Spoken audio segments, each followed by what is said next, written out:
Hi guys, it's Emily from Novelle Novels and welcome to today's video.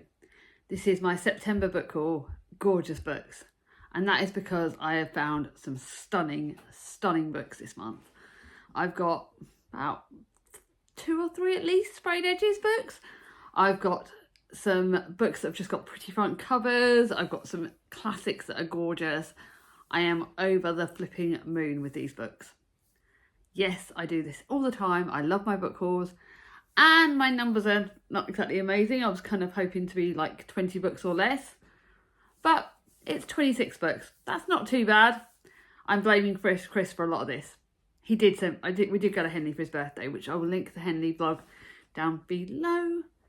And that's his fault that there and the numbers are quite big. Yeah, I'll blame Chris.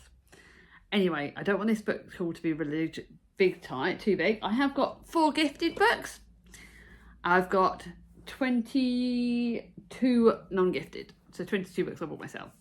I will be heads on my feet about the ones that are full price, and I won't tell you who, but you know, I will be honest about which ones I bought full price, which ones I bought, and things like that, because I like being honest. And look, today is a grey day, yucky. So I've got my cats, coffee, and chapters, and we've already had my cat giving me attention, and I've already had my coffee, and I'm going to be doing more reading, but today's busy. I'm filming this on Saturday the 27th, so that's not too bad. I've just got a manic week. The week before this video goes live is manic for me, so yeah, bear with me. I'm busy. Right, anyway, stop rambling. First book that was gifted to me was The Dead Secret by Wilkie Collins. This is a book that was on my wish list, and my lovely friend Lorraine, who is one of my subscribers, got me this. She knows I love Wilkie Collins, and I've got a few Wilkie Collins on there, so you will probably be seeing this on my October TBR next year. I'm just trying to decide. At the moment, this is not going to go on my classics for 2026 list, because I've got another book by Wilkie Collins that I've had on there longer, but this is going to be prepared to be read very, very soon. I don't think this will be read. And it's a classic about it's been 15 years since Miss Treverton dictated a secret to her maid, only moments before her death, in the mysterious Porthgenna Tower. Now her daughter Rosamond has returned to uncover the past. Apparently this explores the relationship between the fallen woman, her illegitimate daughter, and buried secrets. It's a blend of romance and gothic drama. Totally and utterly me. I love both those. So this looks gorgeous, and it's not one of his longer ones. It's like 360 pages. Kind of wish I had this for this year, but there you go. I'm separating it out to work out what. And then my gorgeous sister Charlie from Charlie Brooke Reads came into Baz Books, and I was like pointing out books for her to buy, because that's what I do, and she decided that she wanted to buy it for me so then she could borrow it and it doesn't affect her numbers. Cheeky little beggar, eh? But this is a pink book. This is The Wind Knows My Name by Isabella Allende. Now, I've been a bit hit and miss with this author, and I know apparently Jem didn't love this, so I'm hoping I loved it. Love it. It's set in Vienna in 1938. 5-year-old Samuel Adler boards the last Kinder transport out of Nazi-occupied Austria. Oh God! Escaping to England with just a change of clothes and his beloved violin. 8 decades later, Anita Diaz and her mother flee El Salvador for refugee in the United States, where a new family separation policy lands 7-year-old Anita alone in the camp of Nogales. Intertwining past and present, this is an unforgettable story of the search for family and home, the extraordinary sacrifices made by parents, and the courage of children never to stop dreaming. This actually does look like a me book, and it's quite a short one. It's only 255 pages. So that's good. It's a historical fiction book. I will be putting that away. Then from my Amazon anonymous person, you'll see this on my October TBR, and this is The Little Duke by Charlotte Mary Long. I'll be reading this month, and I've got no idea. It's less than 100 pages. So I'm glad I've got a really short book to read, but I know that this is a book by an author that like Kate from Kate Howe loves. So yes, there you go. And then lastly, on our trip to Henley, Chris kindly bought me a book, This Impossible Creature by Catherine Rundell. And I meant to get this in hardback the first time when it was originally out.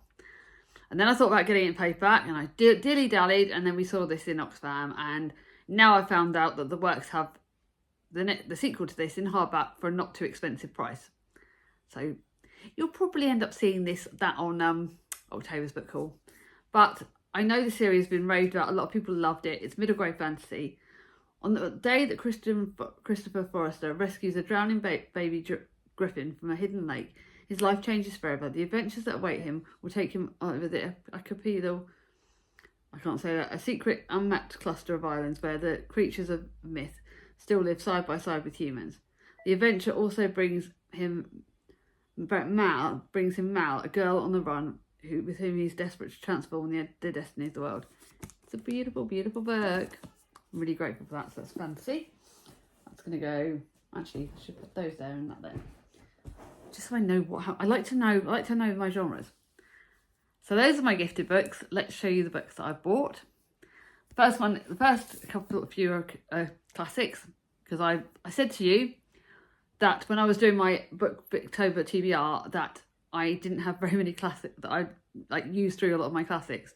So it's been my goal this year to gradually build up my classics. I've kind of bought two, not Agatha, so it tells you a hint. Yeah, I've got an Agatha, and one's getting read this month. So I'm kind of gradually. Actually, I've got the other one. I'm kind of getting there, but I've put another classic to one side at Baz Books to buy on Thursday, so that's going on October TBR as well. Booktober's dangerous for me, it really is. But anyway, this is Anthony Trollope's Can You Forgive Her? It's not a pretty copy, it's just the Penguin English Library edition. It's not a pretty copy, but I really wanted to start the Pallister series, and this is the first in the Pallister series, and I think I've got another book in the Pallister series somewhere on my shelves. So this is the first of those. I did love the Barchester Chronicles, and there's also, you've got I think I've got the Eustace Diamonds up on my shelf, or have I got the Prime Minister, I don't know, but there's quite a lot of other books in the series. I do like Anthony Trollope's writing. This is big, and I think, oh god, it's 825 pages. I'm not saving this for Booktober. This will get read at a different time. This will not be saved for Booktober. This will be read over a month, because it is freaking massive.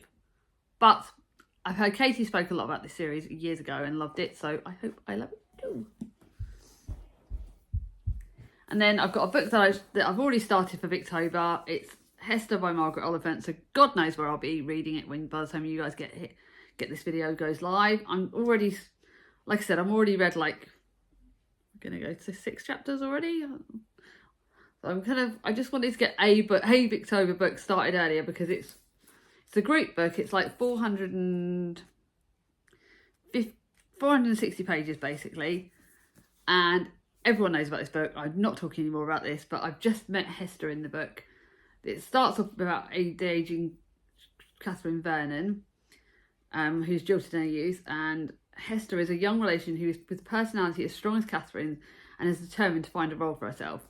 I am already enjoying this. It's the group book for Booktober. I bought it on ABE Books. I wanted it for that, and it's a beautiful, beautiful edition. So I'm going to kind of put that in my classic there, that pile, because I'm just reading it already.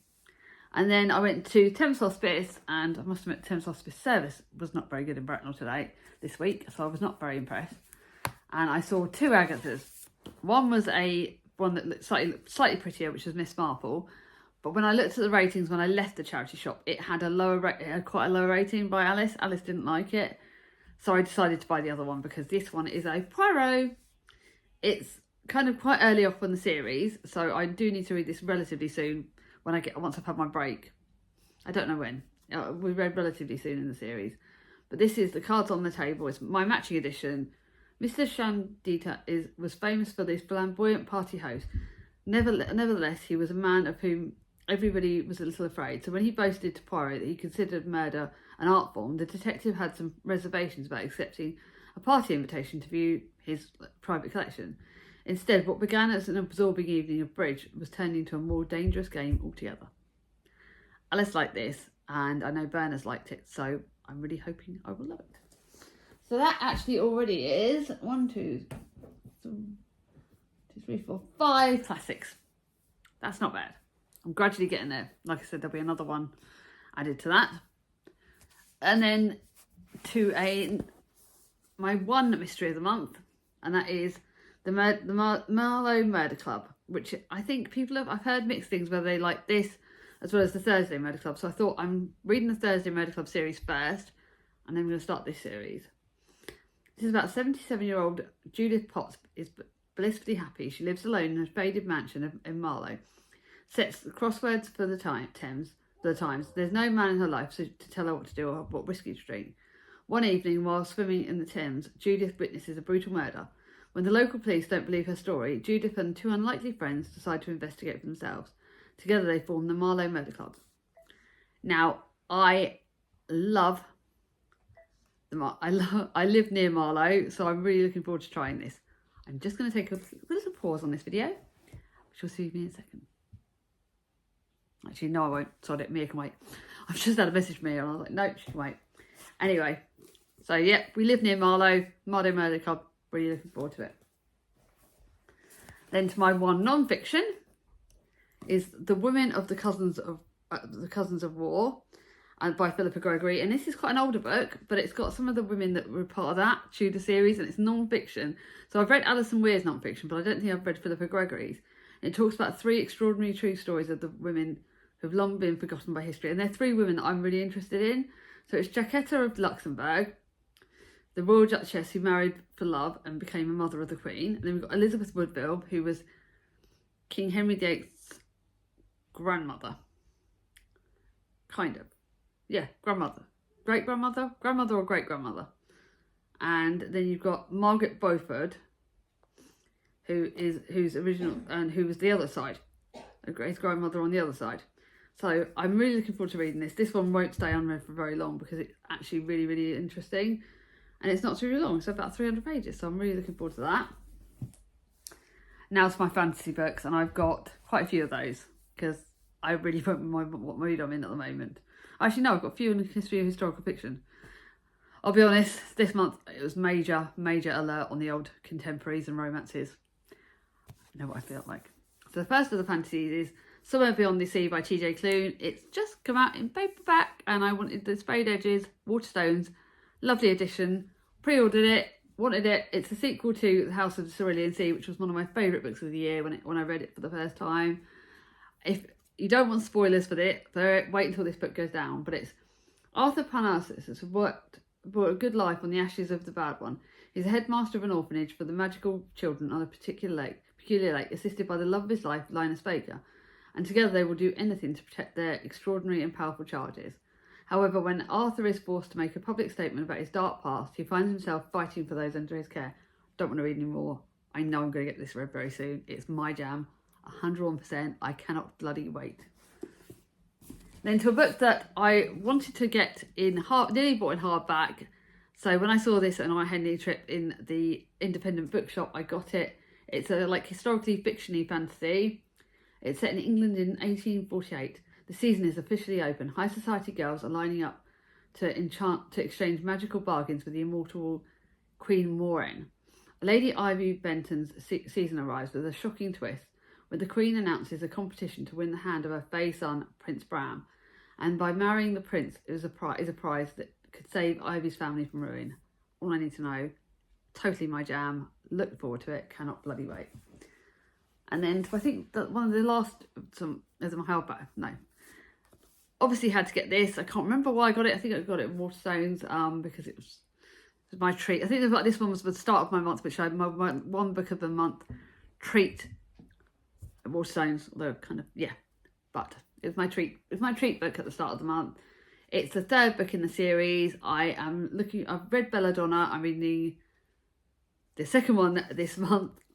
And this is Wisteria, and I just love the series. I love Belladonna, and this is about Blythe Hawthorne, who has never let anyone tell her what to do. Not society, not her overprotective father, and certainly not her husband, no matter how rude or insufferable he is.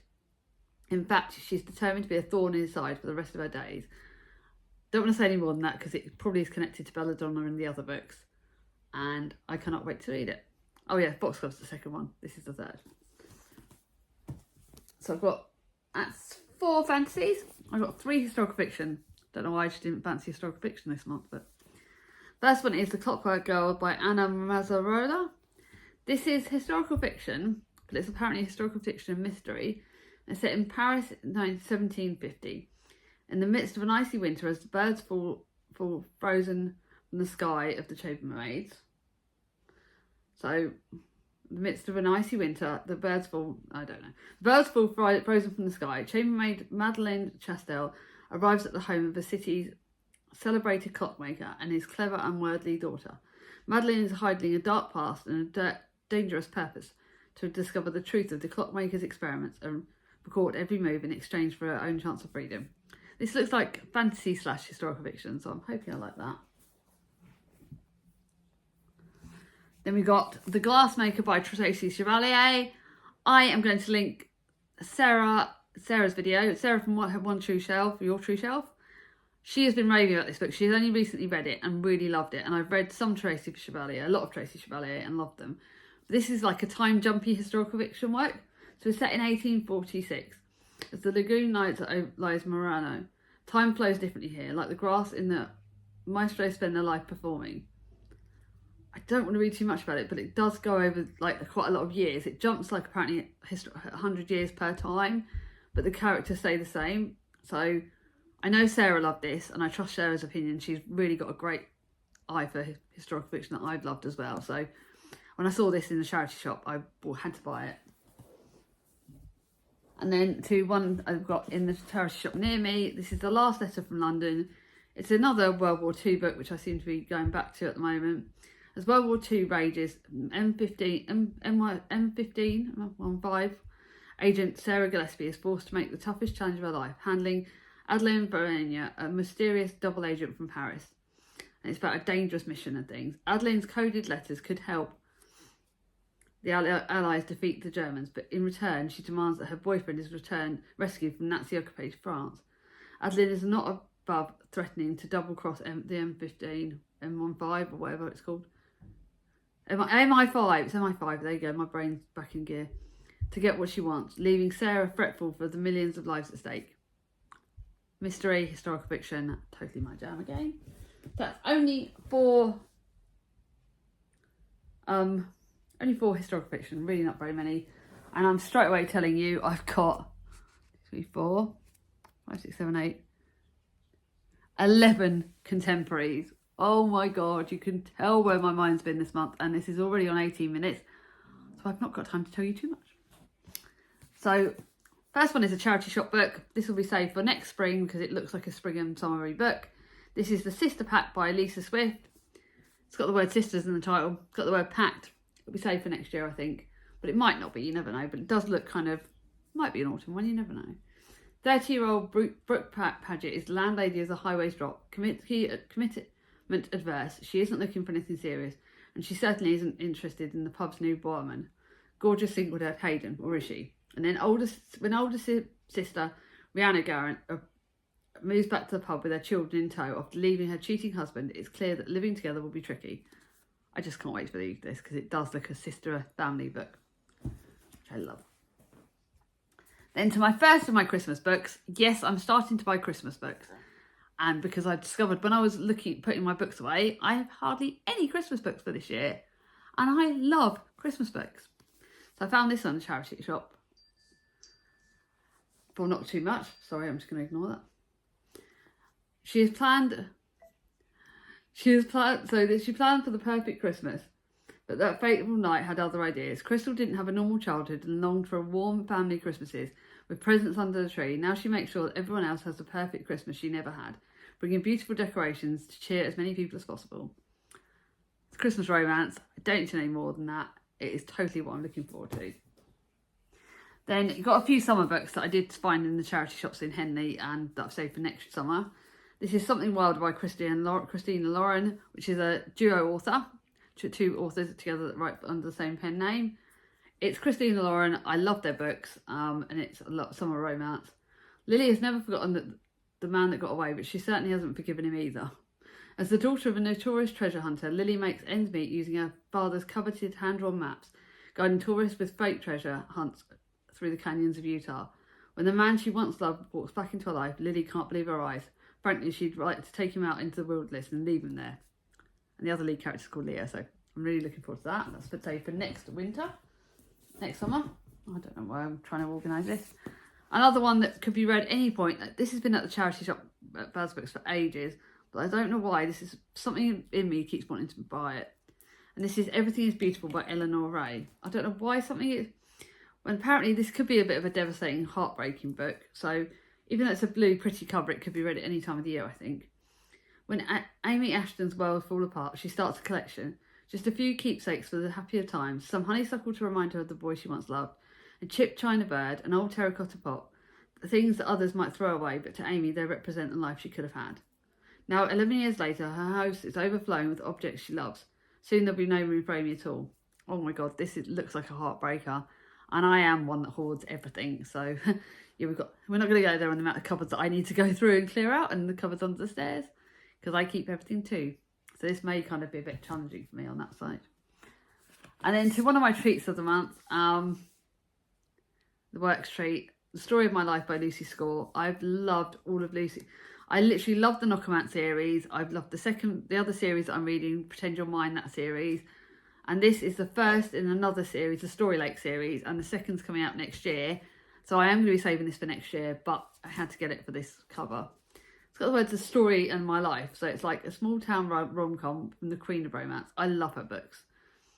Hazel is given a 1-2 punch when she's forced to move out of her upside apartment and is given the final warning from her publisher. If she doesn't turn a book by the next deadline, they're cutting her loose.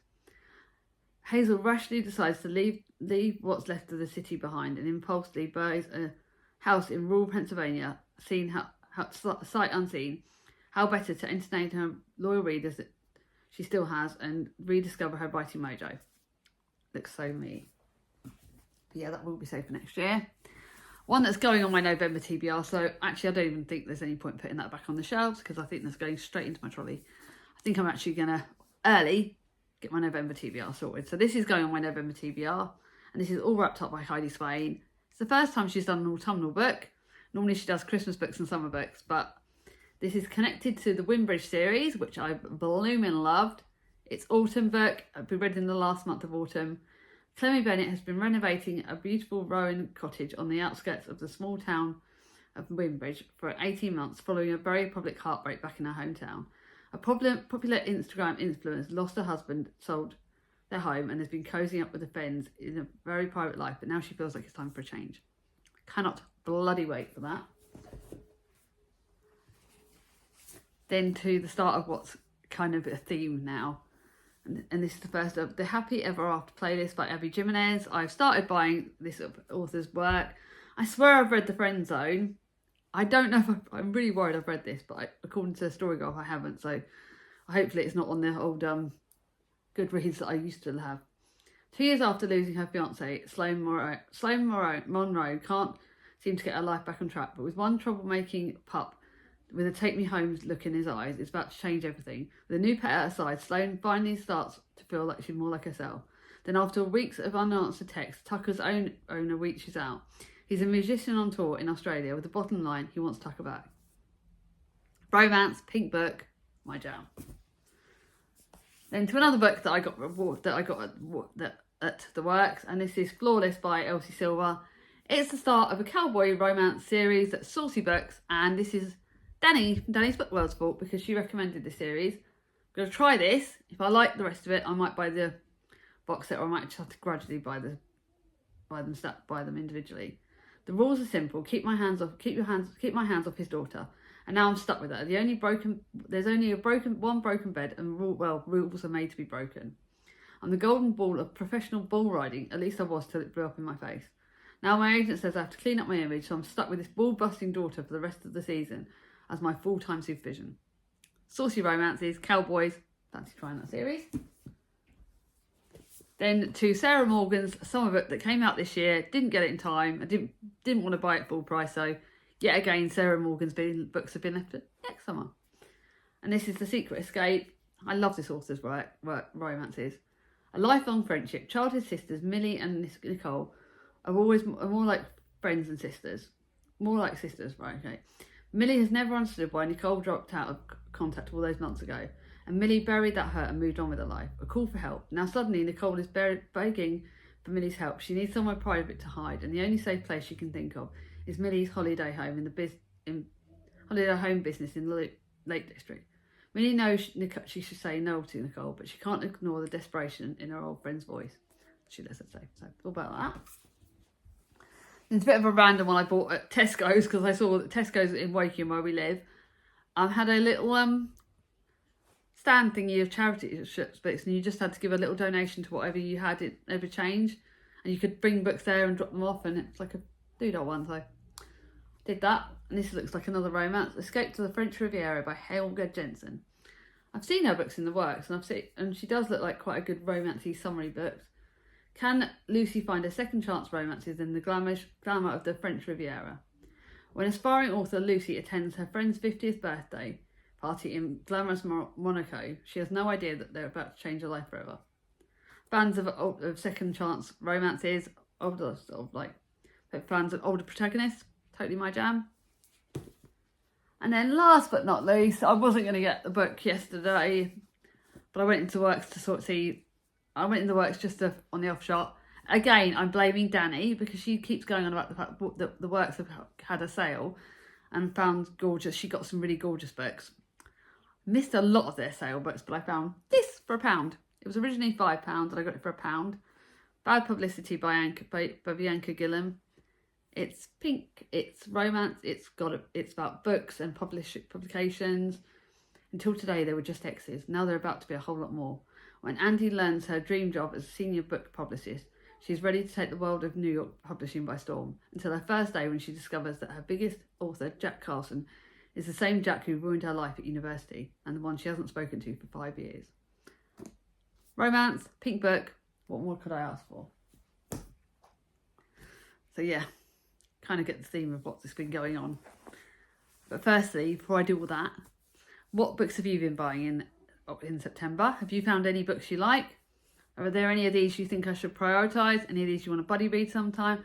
Let me know down below. And obviously, because of the whole theme of the books, if you got to the end of this video, leave me a pink emoji. Any pink emoji. Believe it or not, there is a gazillion. Ideally not a pink heart emoji. See if you can think of an original pink emoji, because there is a gazillion of them. If you got to the end of the video, leave me a pink emoji. If you like this video, give it a thumbs up. If you're new to my channel, not subscribed yet, bring on my ding-a-ling. I'll see you all soon. Bye-bye.